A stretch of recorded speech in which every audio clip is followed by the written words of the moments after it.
Welcome all. 24 जनवरी shift 2 के paper solutions यहाँ पे हम लोग प्रिडिक्शन बेस डाल रहे हैं। It is almost 11 o'clock in night. जब तक आपको ये वीडियो मिलेगा तो ऑलमोस्ट रात के 11-12 बज चुके होंगे। पर्पस ऑफ द सॉल्यूशन, जिस कारण ये सॉल्यूशन डाले जा रहे हैं वो है बच्चों की मदद करना, so that the students giving exam tomorrow 25 को जो बच्चे एग्ज़ाम देंगे उनको कुछ एक आइडिया मिल सके। तो आप अभी रात को भी देख सकते हैं, और बेटर रिकमेंडेड ये है कि सुबह आपका एग्ज़ामिनेशन 9 बजे शुरू होता है तो 7 बजे एक बार आप मोटा मोटा ओवरव्यू देखे जाएं कि पेपर्स में क्या आ रहा है। इसके बाद वाले बच्चे भी इससे बेसिकली कुछ क्लू ले सकते हैं कि क्वेश्चंस किस एरिया से पूछे जा रहे हैं। तो बिना देर किए शुरू करते हैं, क्या क्या क्वेश्चंस आए हैं और उनके क्या पॉसिबल आंसर्स हैं। ये मेमोरी बेस्ड क्वेश्चंस हैं तो इसमें थोड़ा गुंजाइश रहती है कि कुछ एरर्स हों, फिर भी हम कोशिश करते हैं कि आपके लिए मैक्सिमम करेक्ट डेटा कलेक्ट कर सकें। पहला क्वेश्चन बेसिकली मार्कोनिकोव और एंटी मार्कोनिकोव हाइड्रेशन का है। I think the question belongs to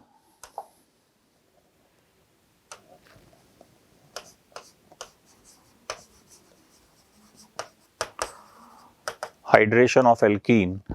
तो आई थिंक बहुत क्लियर क्वेश्चन है, इसका मैकेनिज्म पे जाने की ज़रूरत नहीं है। It is outrightly clear question कि ये मार्कोनिकोव के नियम से होगा and the hydroboration oxidation is anti Markovnikov. तो जब आप मार्कोनिकोव के नियम से प्रोडक्ट बनाएंगे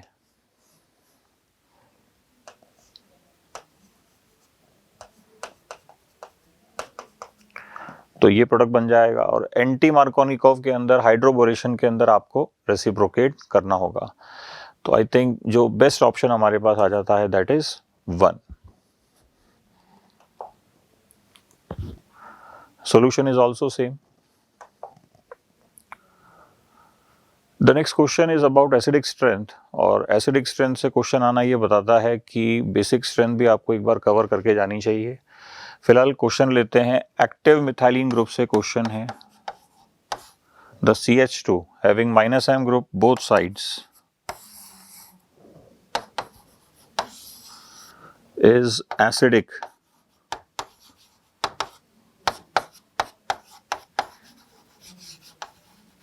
methylene.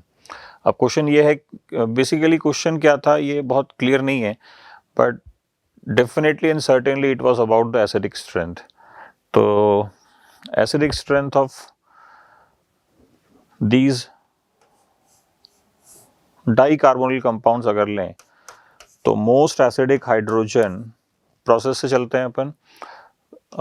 This hydrogen is to be eliminated in all the molecules. तो मैं इसके दो एक्सट्रीम ले लेता हूं, आपको बात समझ में आ जाएगी।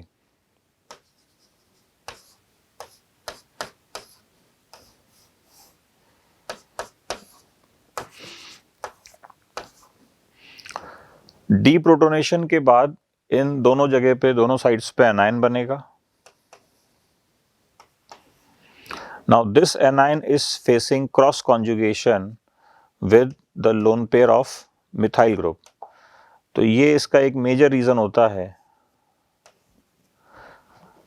कि this anion is less stable, and hence हम कहेंगे कि भाई यहाँ पे दोनों तरफ से क्रॉस कॉन्जुगेशन होगा, यहाँ पे एक तरफ से क्रॉस कॉन्जुगेशन होगा, और यहाँ कोई क्रॉस कॉन्जुगेशन नहीं है। That means the full conjugation is available, and now full conjugation is available. तो इस एनायन की स्टेबिलिटी ज़्यादा होगी और हेंस इस कंपाउंड की एसिडिक स्ट्रेंथ भी ज़्यादा होगी। तो we can have an order like this. अब क्वेश्चन एग्जैक्टली क्या पूछा हुआ था हमें उस पर नहीं जाना है, and I want to remind कि ये एग्जैक्ट जो पेपर रिलीज़ हुआ था उसके सॉल्यूशन नहीं है, ये सिर्फ मेमोरी बेस्ड हैं ताकि आपको ये क्लू मिल सके कि आपको किस एरिया में ज़्यादा सर्च करना है। अगेन एल्केन एल्कीन एल्काइन में से क्वेश्चन है। तो मोनोक्लोरिनेशन का क्वेश्चन है, depends on types of hydrogen.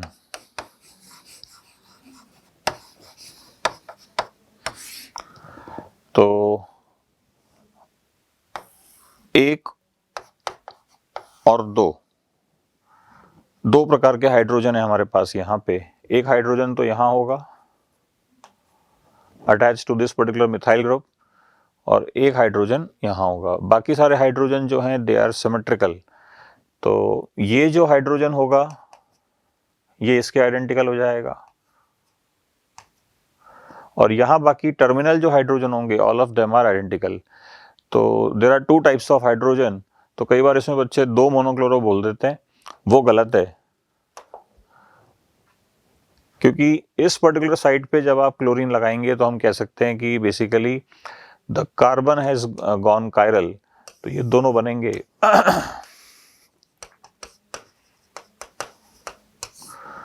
like racemic mixture। तो the total answer is 3 and not 2, ये ध्यान रखना था। Basically purpose of the question ये है कि आप स्टीरियो का ध्यान रखें, जब भी कोई क्वेश्चन आता है तो stereo should be taken care of. Next, benzene is more stable than hypothetical cyclohexatriene. ठीक है, benzene is more stable due to conjugation aromaticity, और आप चाहें तो इसका ग्राफिकल रिप्रेजेंटेशन भी देख सकते हैं। अगर साइक्लोहेक्साट्राईन बनाएंगे तो ऐसा बनना चाहिए कुछ।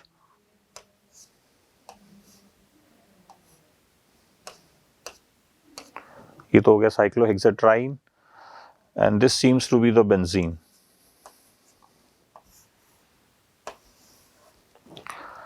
तो जब इसको अपन डेल्टा एच वर्सेस रिएक्शन के अंदर डालते हैं, I am talking about the heat of hydrogenation, you must know. तो ये जो हीट ऑफ हाइड्रोजनेशन है, the data is somewhat around 85.8, तो 86 मान लेते हैं इसको, इसका 49 पॉइंट समथिंग होता है, तो आप इसको 50 मान लीजिए। And definitely they are in units kilo calorie per mole. तो ये डेटा अपने आप में शो करता है कि जो बेंजीन है उसकी एनर्जी कम है, दैट मीन्स उसकी स्टेबिलिटी ज़्यादा है। तो benzene is more stable than cyclohexatriene, और ये जो बची हुई एनर्जी है दिस इज कॉल्ड, एक इंपॉर्टेंट पॉइंट डिलीवर कर देता हूं इस बहाने यहाँ पे, कि this is called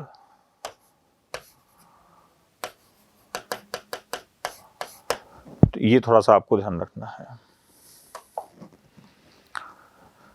next, reduction oxidation में से बहुत अच्छा क्वेश्चन है, और जो शिफ्ट 1 था उसमें से रिडॉक्स में से कोई क्वेश्चन नहीं है। रिडक्शन ऑक्सीडेशन में से हम हमेशा मानते हैं कि एक एक क्वेश्चन दोनों में आ सकता है, तो this seems to be the most important topic, और वापस आया और बहुत कंसेप्चुअल क्वेश्चन आया। आइए क्वेश्चन देखते हैं। क्वेश्चन ये कह रहा है कि अगर इस कंपाउंड का रिडक्शन होगा क्लेमेंसन रिडक्शन से, now what is Clemmensen reduction? It is Zn Hg oblique HCl and the HCl used is concentrated।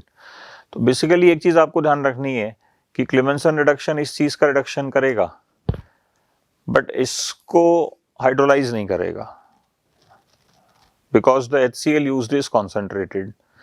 Similarly यहाँ पे जब आप वॉल्फ किश्नर यूज करोगे, सो दैट इज हाइड्राजीन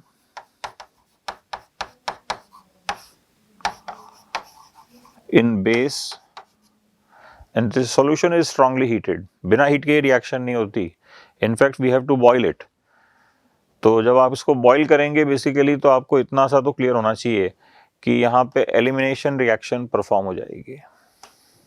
तो प्रोडक्ट के अंदर रिडक्शन भी होगा but the Cl will be eliminated. तो पहला स्टेटमेंट भी गलत है और दूसरा स्टेटमेंट भी गलत है। इसको मैं अगर नटशेल में आपको कहूँ, सो दीज आर कॉल्ड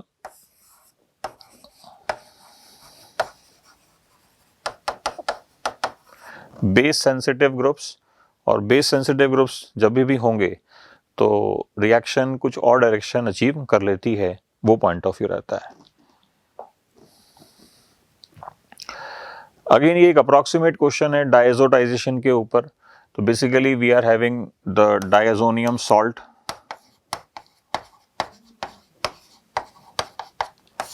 अब क्वेश्चन ये पूछ रहा है कि भाई डायजो सॉल्ट का नेप्थाइल अमाइन के साथ हम कपलिंग करवा रहे हैं बेसिकली, या क्या करवा रहे हैं? बेसिकली 1 नेप्थाइल अमाइन देख के कॉन्गो रेड डाई की याद आ जाती है, बट कॉन्गो रेड डाई का मैकेनिज्म बिल्कुल अलग होता है। तो ये बड़ा सिंपल कैटेगरी का क्वेश्चन लग रहा है JEE Main point of view से, तो उस तरफ नहीं जाना है। तो हम एक सिंपल सी बात यूँ लेके चलते हैं कि अगर हमारे पास कोई भी डायजोनियम सॉल्ट होता है और उसकी कपलिंग आप फिनॉल से करवाएं, तो फिनॉल से कपलिंग करवाने पे हमें ऑरेंज डाई मिलती है, और अगर सिमिलर कपलिंग आप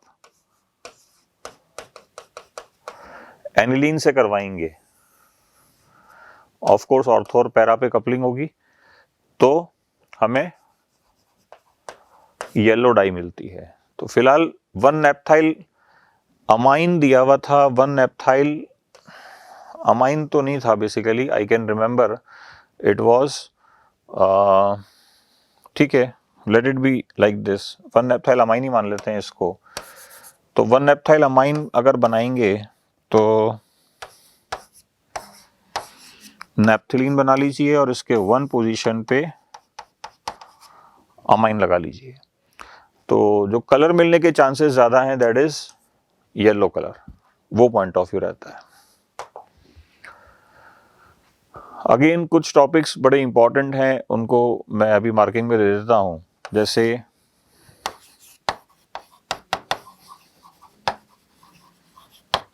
environmental chemistry. Basically session organise करने का पर्पज़ ये है कि आप इन क्वेश्चंस को अच्छे से देख के जाएं, खासकर इन टॉपिक्स के। तो environmental chemistry and chemistry in everyday life, short में लिख रहा हूं मैं यहाँ पे, और पॉलीमर। ऑल्दो रिपोर्ट ये है कि हमारे सेशन में पॉलीमर पे क्वेश्चन आया नहीं है, बट इट इज़ इम्पॉर्टेंट, तो आपको इसको करके जाना ही चाहिए। तो again the question is from chemistry in everyday life. तो एंटी हिस्टामिन क्या होता है उसको पूछा गया है, it is chlorpheniramine. Tranquilliser is basically the सेल्डेन।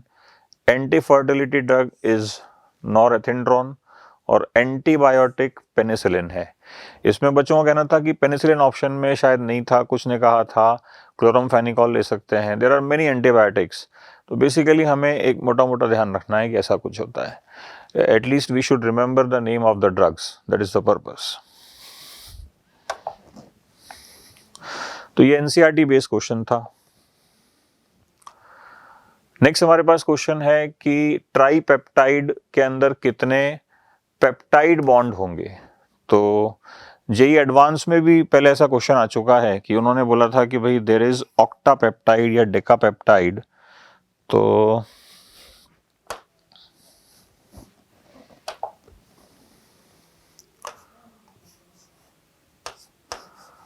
तीन अमीनो एसिड से मिलके जो बनेगा दैट इज ट्राईपेप्टाइड।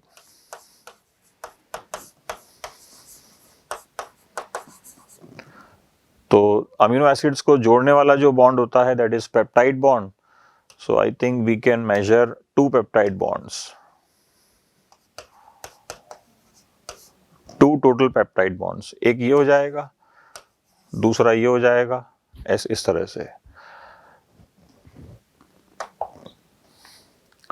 यहाँ पे बेसिकली मैं आपको ये कहूँगा कि एटलीस्ट अमीनो एसिड्स के स्ट्रक्चर्स, कुछ अमीनो एसिड्स के स्ट्रक्चर्स थोड़ा बहुत आप याद करके जाएं।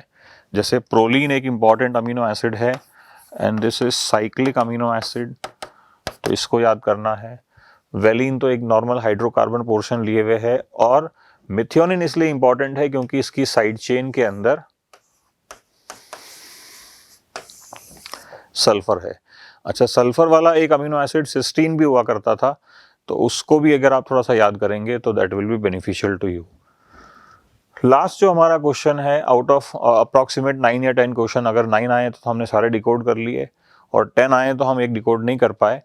फिलहाल जो 9th क्वेश्चन है that is directly from NCERT, जो इसका मतलब बेसिकली इनॉग्रेशन पेज है उससे आया है, कि फर्स्ट पेज जो है कि a man consumes how much air with respect to the food. तो ये एनसीईआरटी में लिखा हुआ है एज इट इज 15 टाइम्स। इसके अंदर कोई साइंस लगानी है आपको, बस ये आपको इसमें ध्यान रखना था। तो I must say good night to all of you. Take a sound sleep, ताकि आप कल का पेपर और उसके बाद का पेपर अच्छे से दे पाएँ। और इसको सिर्फ आप एक क्लू की तरह लें कि किस एरिया से क्वेश्चन आ रहे हैं, किस तरह के क्वेश्चन आ रहे हैं, और कोशिश करें कि आपका पेपर और अच्छे से दें। That is all. Thanks and best of luck.